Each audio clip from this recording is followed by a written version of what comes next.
Victor. Siya ni Victor siya. No? Sali ka? Uy, siya ni Victor. Siya. Ice cream ka, ma. Kaya ko ice cream. Ganda ice cream! Ice cream! Favorite.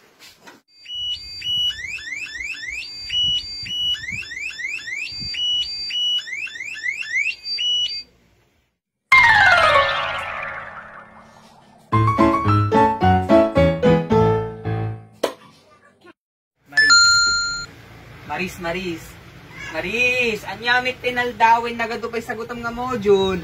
Maris, ni kabsat mo.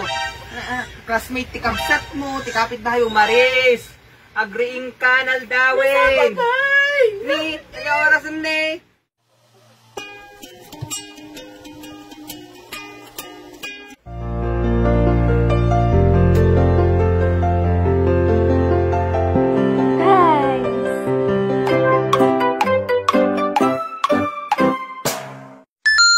Kapag oras na, oras na!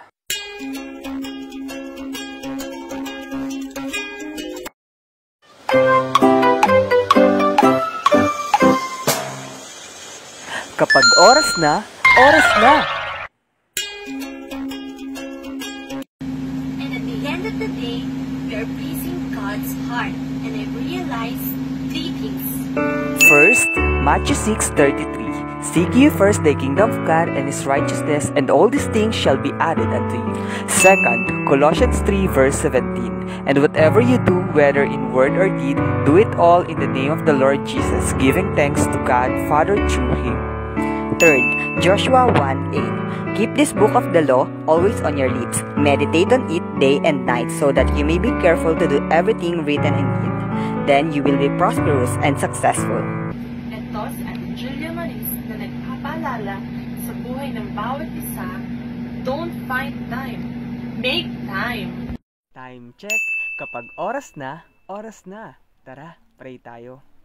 Father Almighty in heaven, we thank you for this day, for giving us time, an opportunity, Panginoon, O God, to pray for you. Lord, thank you for the time of your love, presence, goodness, everything you've done for us, for me, for my family, and for my everything, O God. Lord, let your will be done upon our life, O God. Continue to seal this prayer with your mighty and precious blood. To you all the praise and glory. In Jesus' name we pray. Amen. Basta KKB, kakaiba.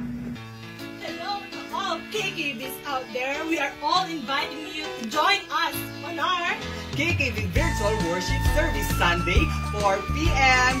For more updates, please message this Facebook account and visit this Facebook page. See you there!